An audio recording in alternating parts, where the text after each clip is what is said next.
Olá, meu nome é Michel Gil Coronel, o meu nome artístico é Michel Gil, eu sou ator, sou diretor, sou produtor, sou formado em artes visuais e sou um dos autores, o autor principal da história do mangá Kairê. A ideia do mangá Kairê surgiu exatamente, primeiramente, por uma paixão individual que eu possuo por histórias em quadrinhos. Desde pequenininho eu tenho o costume de ler histórias em quadrinhos e um dos pontos que eu mais gostei desse meio, desse universo, foi o mangá, que praticamente é o gibi oriental desse meio. Por eu ser sul-mato-grossense, eu sempre quis me sentir representado nessas histórias em quadrinhos. E a ideia surgiu exatamente pela simbologia, pela ideologia que a gente tem através dos conhecimentos da cultura indígena. O mangá Kairê, ele foi baseado praticamente no filme Avatar, que é dirigido por James Cameron.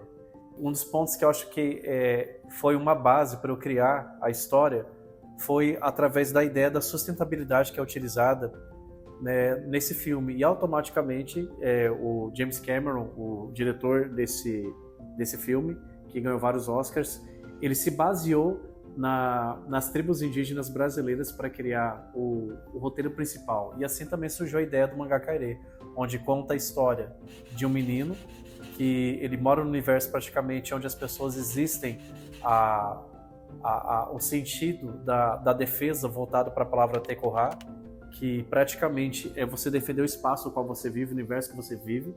E nesse meio eles são atingidos por um antagonista que representa praticamente a massa de luta pelo capitalismo, tentando a todo custo, a toda força, tomar conta ali daquele universo onde as pessoas estão acostumadas a entender que a natureza dá para elas aquilo, e eles precisam disso para sobreviver. Eles não precisam matar a natureza, eles não precisam fazer ações que vão acabar com recursos sustentáveis.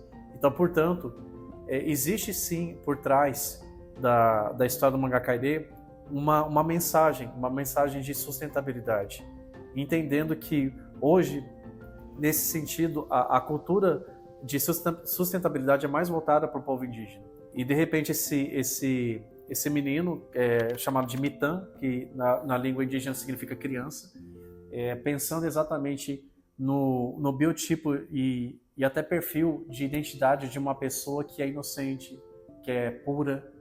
E a criança, de fato, ela é assim. Ela vai ser o principal protagonista da história, que vai de frente enfrentar esse antagonista que representa a exploração dos meios sustentáveis, e ele vai adquirir um poder ali, também que foi baseado numa pesquisa muito intensa aí, de a simbologia de um animal, que é a onça, e ele vai acabar vencendo essa luta, né, passando a mensagem que esse lado da sustentabilidade, do cuidado com o meio ambiente, ele pode ser praticamente uma arma da paz para a gente conseguir estar trabalhando a sustentabilidade do meio ambiente hoje em dia. E o que nós temos feito é tentar trazer essa ideia exatamente para um estilo de leitura que é voltado para o gibi oriental, para que pessoas que são acostumadas a ter acesso a essa leitura também conheçam esse meio através do mangá. E, querendo ou não, também o objetivo também é trazer a representação da identidade sul-mato-grossense, da origem do povo brasileiro para esse universo de histórias em quadrinhos. Vocês podem estar acompanhando aí através dos desenhos que vão estar sendo passados, né, todo o processo de criação que foi para a produção estética desse trabalho, tanto como também do nosso protagonista, que de fato representa uma criança entre 12, 13, 14 anos aí. O quão tem sido difícil a gente colocar esse meio de produção artístico para que ele possa ser aprovado por um meio. Então, o objetivo desse documentário é trazer a realidade do esforço que nós temos tentado para que esse tipo de inclusão de linguagem artística voltada para esse tema, né, para essa estilização, para essa estética, seja incluída nesse meio pop. Eu me sinto muito feliz em estar fazendo parte disso. Estou com uma equipe fantástica. Assim, vocês viram praticamente aqui alguns relatos aqui da professora Ana Laura, do professor antropólogo Mauro. Tenho aprendido muito com eles. É aquela situação, é um filho que está sendo gerado através de um sonho. Ver que esse tipo de história, uma vez que ela possa ser produzida, ela pode sim provocar vários debates aí. vários debates, de muitas indagações, principalmente preparando a geração tal que um determinado público gosta muito disso, para que eles também entendam que nós podemos entrar nesse meio também sendo bem representados. A nossa luta é que esse mangá ele saia do papel, saia do projeto e possa estar em uma espécie de mídia física aí na sua casa, para que você possa ter acesso a esse material e que ele possa provocar debates futuros para a gente ter um mundo melhor de sustentabilidade. Um abraço. Sou Mauro Lugo, sou professor de História, sou formado em História pela UFGD no ano de 2011. Possuo mestrado em Antropologia também pela UFGD. Quando nós falamos das sociedades indígenas, sobretudo as sociedades indígenas que estão no sul do Mato Grosso do Sul ou no estado de Mato Grosso do Sul, por vezes nós deixamos de perceber a importância delas enquanto sociedades autóctones, sociedades que já estavam aqui durante muito tempo. Num tempo de 40 mil anos atrás, essas sociedades já estavam nesta região, neste lugar. Então, são povos desta terra. Nós, enquanto sociedade ocidental, nós estamos presentes aqui desde o ano de 1500. Então, nós temos 525 anos de história sendo produzida junto com eles. Essas histórias sempre foram de fricção, sempre foram de embate, sobretudo pela luta pela posse da terra. Então, essa posse da terra, pelo lado ocidental, era de produção capitalista. As sociedades indígenas tratavam das terras como posse tradicional de determinados espaços aqui no nosso estado. O nosso século XX, ele teve algumas coisas relevantes, algumas ações relevantes sobre seja governamental ou seja indígena. Nós tivemos de 1915 a 1928 a homologação de terras indígenas. Depois, na segunda metade do século XX, essas sociedades indígenas passam por um processo histórico de esbulho das suas terras tradicionais. Então, essa perda de terras tradicionais na década de 30, depois na década de 60, 70 e 80, faz com que eles se espalhem por alguns lugares ou tenham seus espaços tradicionais diminuídos. E eles acabam perdendo parte desses territórios para o agronegócio, seja por ação governamental, como foi a criação das Candes em 1930, ou seja por invasão mesmo dessas terras depois da segunda metade do século XX. Existe uma propaganda muito negativa na produção dessas relações, sociedades indígenas e a sociedade do não indígena, sobretudo na área rural.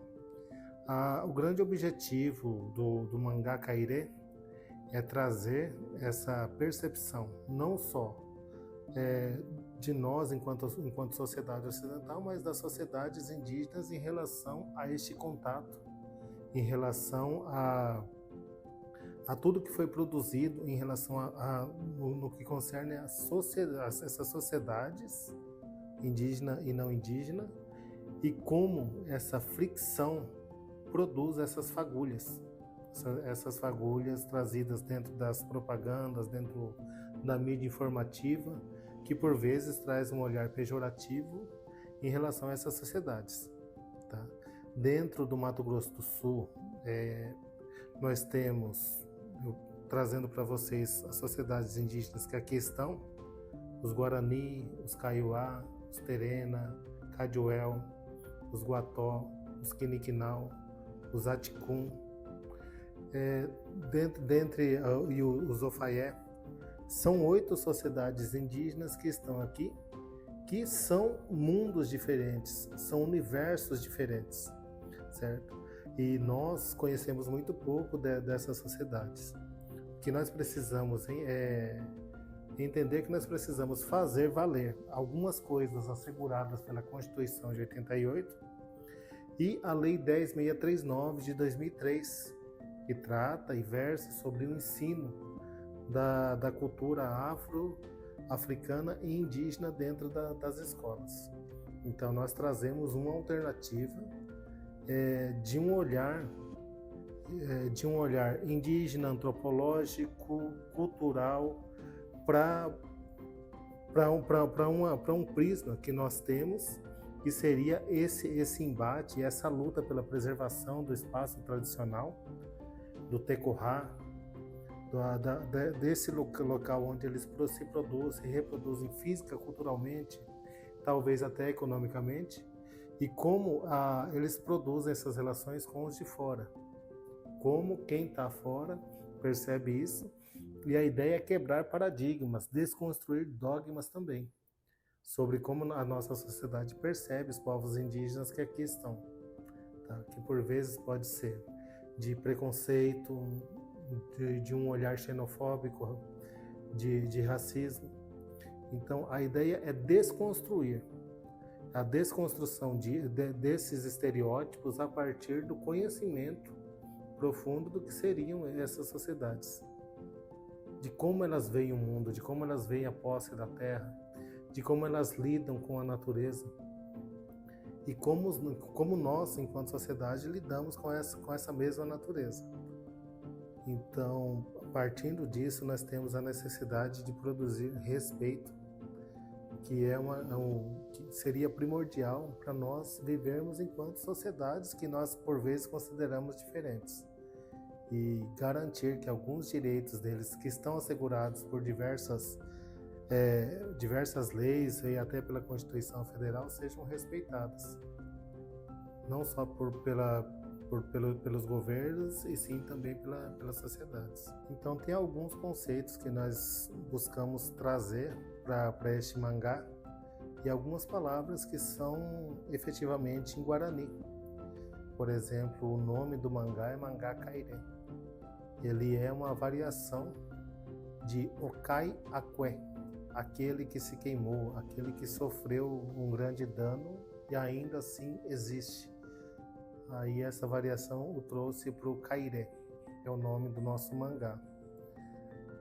Aí trazemos também algumas coisas do modo de vida, do modo de ser das sociedades indígenas, sobretudo Guarani e Kaiowá. O Tecopuahu. Tecopuahu quer dizer um novo modo de vida, um novo modo de existir. Ele não contrapõe, não retira o Tecô que eles já tinham, o modo de ser deles.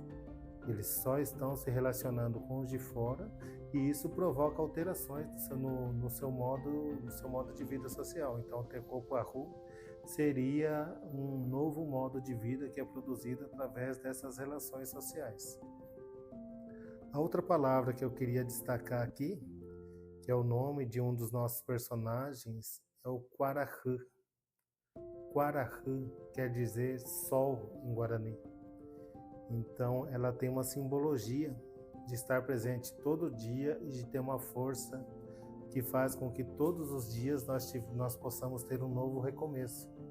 Que apesar de nós termos uma noite com tribulações, nós vamos ter sempre um recomeço com o Quarahu, com o sol.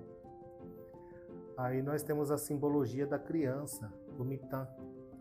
Essa criança, ela representa a inocência e também a força de sociedades que todo mundo queria que não existisse dentro do período colonial, por exemplo, e que existe até os dias atuais. Apesar de tudo, existe e mantém o seu modo de vida tradicional.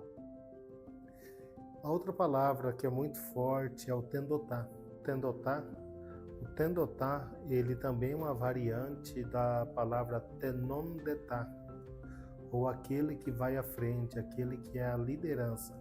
Ele seria um desses nossos líderes. Na minha dissertação de mestrado, eu faço uma análise das relações de poder produzidas dentro dessas sociedades baseadas no Tenondetá.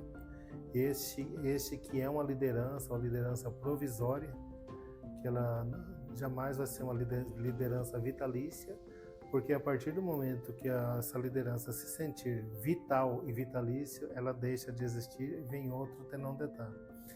Então, para mim é bastante importante fazer essa descrição, que é uma forma de produzir política que por vezes é muito mais suave para os povos indígenas Guarani e Kaiowá. Tem o antagonista também que está no mangá, ele é representado por um espírito mau. Esse espírito mau é o Angué Vai. Angué, espírito ou alma, Vai, mal, espírito mau. Então toda vez que o aluno ver a palavra Angué, ele sabe que vai estar tratando de fenômeno metafísico, de algo sobrenatural que tende também a existir dentro dessas relações sociais e dentro do imaginário tradicional dessas sociedades indígenas. Vocês vão perceber que existem fusões de palavras dentro do Guarani. Então, e tem algumas coisas que as traduções não são necessariamente literais, porque o Guarani ele não é uma variante de idiomas ocidentais. Então, tem muitas coisas que nós vamos traduzir no infinitivo e vamos fazer variações linguísticas para que nós tenhamos nomes um pouco pequenos e que o público consiga ler e identificar. Claro que o trabalho também vai ter todo esse cuidado de tradução dessas palavras e vai chamar bastante a atenção de quem estiver lendo e vai tentar olhar um pouquinho a cultura indígena por dentro, sobretudo os nossos jovens, os nossos estudantes que vão adentrar a este universo dessas sociedades indígenas que nós vamos representar dentro do mangá Kairê. Meu nome é Ana Laura, eu sou da cidade de Carapó e eu sou intérprete de Libras. A minha formação é Letras com habilitação em Língua Portuguesa e Libras. A língua de sinais ela tem a função de levar a comunicação à comunidade surda, às pessoas surdas que fazem uso da Libras para se comunicar. A inclusão da língua de sinais nas histórias em quadrinhos, nas HQs, nos mangás, ela leva o entretenimento, a cultura e consegue fazer com que as pessoas surdas participem desse universo que muitas vezes acaba não tendo essa participação por não existir a língua de sinais disponível ali para elas.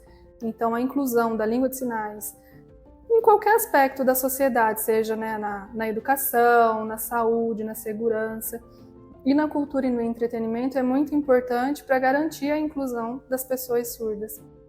O mangá Kairê, ele traz essa proposta de incluir a língua de sinais nos vídeos que serão trabalhados após a conclusão do mangá. Então, a história vai ser contada no mangá, no livro físico, e também vai ser trabalhado em vídeo, onde vai ser possível a inclusão da janela de Libras, para que as pessoas surdas tenham o conhecimento da história do mangá e possam acompanhar a história dos personagens, a evolução, tudo que se passa ali, eles vão ter acesso através da janela de Libras.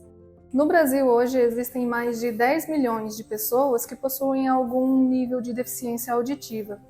Desse número, mais de 2 milhões de pessoas são usuários único e exclusivamente da Libras, que é a língua de sinais brasileira. Então, não faz sentido não existir a acessibilidade para essas pessoas no entretenimento, na cultura e na vida social. Elas precisam ter acessibilidade e a Libras, a janela de Libras, nos projetos, nas histórias que envolvem a vida dessas pessoas, é muito importante.